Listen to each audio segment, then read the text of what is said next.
of the book begin each new year communicating in primal, animal, and nonverbal ways. Like truth-telling beasts, Jews bleat, howl, and moan on a ram or kudu horn, or like Jay Michelson here at the start of the climate march in New York City. Jews seed the womb of each new year, filling that space with a shofar's call. Is it a call to ethical consciousness, as the rationalists want, or is it a shaman's call, manipulating God to be compassionate? Both views stand in Judaism. The drum, another made from animal vessel of communication, is becoming more and more present in Jewish worship and Western worship. What is the drum helping us do in the 21st century? Whether in frontal or interactive settings, the drum is connecting the people of the book to a primal beat. The drum is really pre-verbal Torah. The drum is a Torah without its inky tattoo of words. Ever notice how similar a drum and a Torah are? Both are made of parchment, thread, and a tree. Both a Torah and a tof sing. Both drums and Torah are tightly bound also.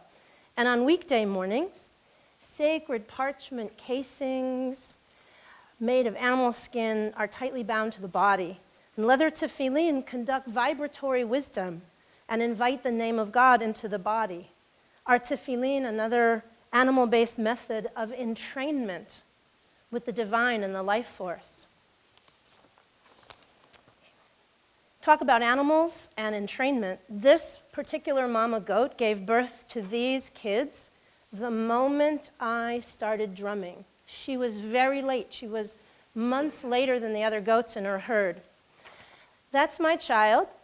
And when she was a fetus in my partner's body, her fetal heartbeat was very faint, very low, with the midwife's fetal heart monitor. So I pulled over my giant drum and I started to match her beat, and instantly her heartbeat became louder. So you can actually entrain with a fetus.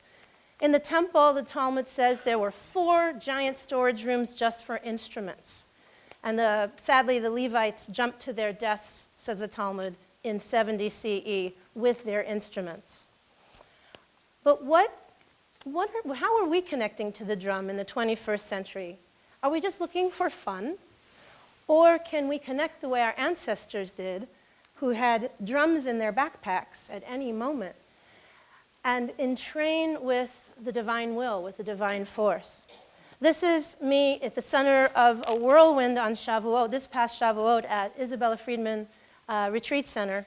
This was the last Yontif that Reb Zalman, the founder of Jewish Renewal, attended.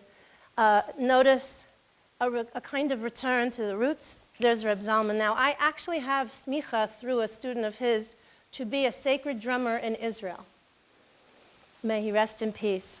And Reb Zalman, along with Babatunde Olatunji and Lane Redman and Mickey Hart, have brought back the drum into Western practice. But what will we do with it? This is a class I'm giving at a Hebrew school based on a Mishnah, Hatokea l'toch habo. But we're blowing a shofar into a drum.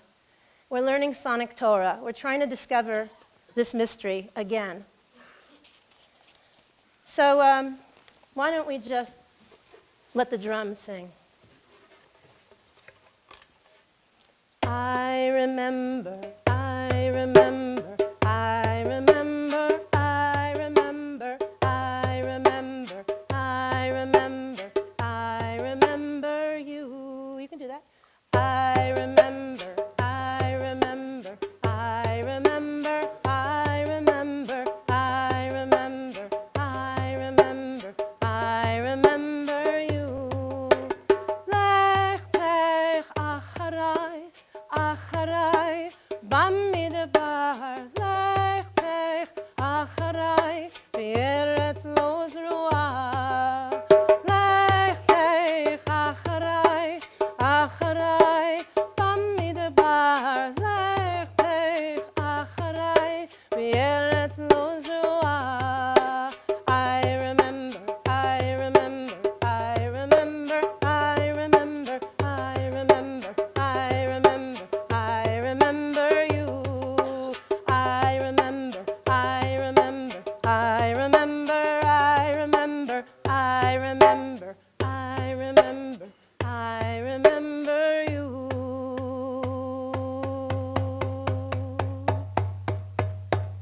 What's in your backpack?